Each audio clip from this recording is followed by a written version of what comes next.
नमः शिवाय। कहानी माता पार्वती और भोलेनाथ की अमर कथा सुनाते हुए। माता पार्वती ने पूछा भगवान से, भोलेनाथ से पूछा, मुझे यह बतलाएं कि आप मुझे क्यों मरने देते हो और आप जिंदा ही रहते हो। शिव जी ने कहा, प्रिय मैं अमर हूँ, इसलिए नहीं, जन्म मरण बार बार नहीं होता। स्वामी, आप मुझे जीवन मरण से मुक्त कर दो, मुझे भी अमर कर दो जैसे आप हैं। पार्वती, आप अमर हो सकती हैं, लेकिन तुम्हें अमर कथा का पान करना होगा अथवा तुम्हें अमर कथा सुननी होगी। हे प्रभु, यह अमर कथा आप अवश्य सुनाएं। शिव ने कहा, पार्वती, तुम सो जल्दी जाती हो, बीच में सोना नहीं है। मेरी कथा का हुक्रा भरना जरूरी है। अगर तुमने हुक्रा भरना बंद कर दिया तो मैं क्या वहीं पर बंद कर दूंगा, कथा को आगे नहीं चलाऊंगा और तुम्हें कथा का फल प्राप्त होगा। नहीं स्वामी, मैं पूरी कथा सुनूंगी। जब शिवजी भगवान कथा सुना रहे थे तो बीच में माता पार्वती को नींद आ गई और पीछे एक तोते का अंडा पड़ा हुआ था अथवा वह अंडा समय पूरा होने के अनुसार फूट चुका था। जैसे ही शिवजी कथा सुना रहे थे, तोते के बच्चे ने ध्यान से सुना। पार्वती तो सो गई और कथा चल रही थी।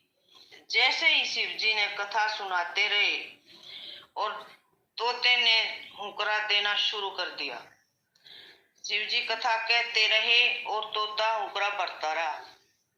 जब कथा पूरी हुई, पार्वती सो रही थी। शिवजी ने कहा, पार्वती, आज से तुम भी अमर हो गई हो, क्योंकि कथा पूरी हो चुकी थी। तुमने पूरी कथा का पान अथवा सुनी है। पार्वती जी उठी और पार्वती जी ने कहा, भगवान, मैं तो सो गई थी, मैंने पूरी कथा नहीं सुनी। फिर पार्वती, हुक्रा कौन भर रहा था? भगवान, मुझे तो कुछ भी नहीं पता।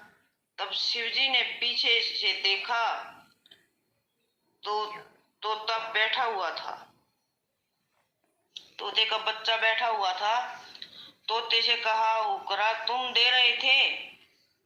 कि हाँ जी महाराज, मैंने हुक्रा दिया।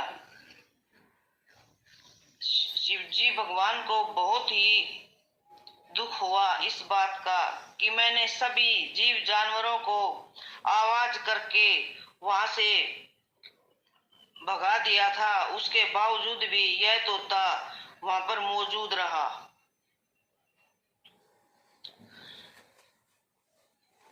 मैंने हुक्रा माता जी के सोने की वजह से दिया, कहीं आपकी अमर कथा अधूरी न रह जाए। तोते ने ये जवाब दिया। पहले तो जीव जंतु भी बोलते थे। शिवजी को बहुत गुस्सा आया, तोते को मारने के लिए पीछे भागे कि तुमने कथा पीछे से सुनी है, इसलिए बड़ा पाप किया है, इसकी सजा तुम्हें अवश्य दूंगा। तब माता पार्वती ने शिवजी को समझाया, स्वामी, आप इनको कैसे मार सकते हो? यह अमर कथा सुन चुका है, यह नहीं मरेगा। अगर इसको मार भी दिया तो तुम्हारी अमर कथा का महत्व ही क्या रह जाएगा। तब शिवजी को माता पार्वती ने शांत किया।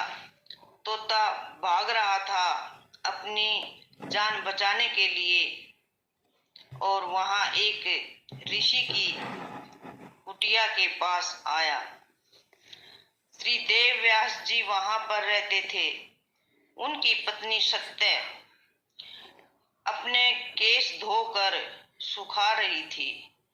जैसे ही जमाईली वैसे ही तोता अपने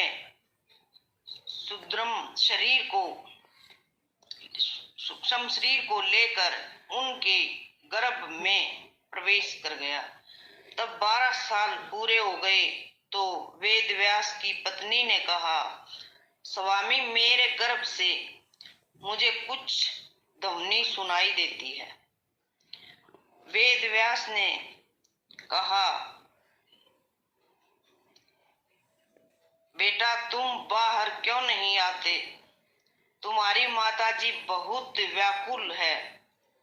तभी अंदर गर्भ से आवाज आई, पिताजी, मैं बाहर तो आ जाऊं, लेकिन मुझे शिवजी भगवान जिंदा नहीं छोड़ेंगे, अन्यथा सारी बातें कही। वेद व्यास जी ने यह सुनकर शिवजी के पास गए और प्रणाम किया। कहो वेद व्यास जी, कैसे दर्शन हुए, कैसे आना हुआ आपका? भगवान, आपकी कथा जिस तोते ने सुनी थी वह तोता मेरी पत्नी के गर्भ में प्रवेश कर गया था, अन्यथा 12 साल हो चुके हैं। आपके डर से बाहर नहीं आ रहा है। आपसे यही मांगने आया हूं। शिवजी ने तथा अस्तु कहा और तोता बाहर अपनी मां के पेट से जन्म लेकर सुखदेव के नाम से प्रसिद्ध हुआ। जैसे ही सुखदेव ने जन्म लिया, वह भगवती भक्ति करने